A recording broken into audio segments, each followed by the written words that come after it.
ରାୟଗଡ଼ା ଜିଲ୍ଲା କଲ୍ୟାଣସିଂହପୁର ବ୍ଲକ ସୁନାଖଣ୍ଡି ପଞ୍ଚାୟତର ବାରିଆପଡ଼ା ଗାଁର ବାପା ମା ଛେଉଣ୍ଡ ଅନାଥ ଯୁବକଙ୍କୁ ନିଜ ଆଦିବାସୀ ପରମ୍ପରା ରୀତିନୀତି ନିୟମ ଅନୁଯାୟୀ ପୂଜାପାଠ କରି ଗାଁ ଲୋକମାନେ ବାହାଘର କରାଇଥିବା ଦେଖିବାକୁ ମିଳିଛି।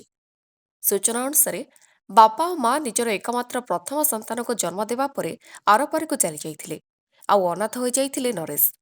ପରେ ଗାଁ ଲୋକମାନଙ୍କ ସାହାଯ୍ୟରେ ଲାଳନ ପାଳନ ହୋଇ ବଞ୍ଚି ଆଜି ସେ ବଡ଼ ହୋଇ ବାହା ହୋଇ ହାତକୁ ଦୁଇ ହାତ ହୋଇଛନ୍ତି। ଗରିବ ବେସାହାରା ନରେଶ କାଡ୍ରାକା ବର୍ତ୍ତମାନ ଭଙ୍ଗାଦୁଦୁରା ଚାଳଛପର କୁଡ଼ିଆ ଘରେ ଜୀବନ କାଟୁଛନ୍ତି। ନା ମିଳିଛି ଖଣ୍ଡେ ଆବାସ ଘର, ନା ମିଳିଛି ସରକାରଙ୍କ ତରଫରୁ ଆସୁଥିବା ଅସହାୟ ଗରିବଙ୍କ ପାଇଁ ଅନେକ ଯୋଜନାର ସହାୟତା। ଖଣ୍ଡିଏ ଆବାସ ଘର ପାଇଁ ପଞ୍ଚାୟତରୁ ଆରମ୍ଭ କରି ବ୍ଲକ ଅଫିସ ପର୍ଯ୍ୟନ୍ତ ନିଜର ଗୁହାରି କରିଥିଲେ ମଧ୍ୟ କେହି କର୍ଣ୍ଣପାତ କରିନଥିବା କହିଛନ୍ତି। ବର୍ତ୍ତମାନ ବିବାହ ହୋଇ ଭଙ୍ଗାଦୁଦୁରା ଘରେ ରହି କେମିତି ସାଂସାରିକ ଜୀବନ କଟାଇବେ, ଏହାକୁ ନେଇ ଚିନ୍ତାରେ ଅଛନ୍ତି ଗ୍ରାମବାସୀ। ତେଣୁ ସରକାରଙ୍କୁ ଘର ଖଣ୍ଡେ ଯୋଗାଇ ଦେବା ପାଇଁ ଦାବି କରିଛନ୍ତି ପଞ୍ଚାୟତବାସୀ। ଏହି ବାହାଘରକୁ ନେଇ ଅଞ୍ଚଳବାସୀଙ୍କ ମଧ୍ୟରେ ଖୁସିର ଲହରୀ ଖେଳିଯାଇଛି।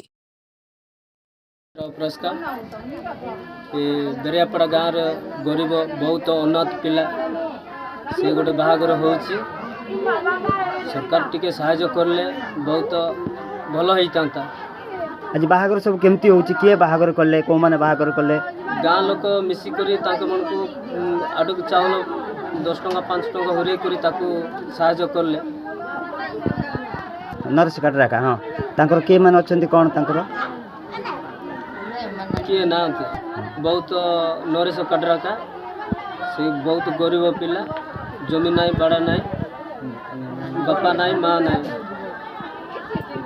खावाई आज्ञा से बर को साहाय्य करने सुविधा साहाय्य करने आम आस। Rayagada Malesh Kaushalya report Odisha update 24।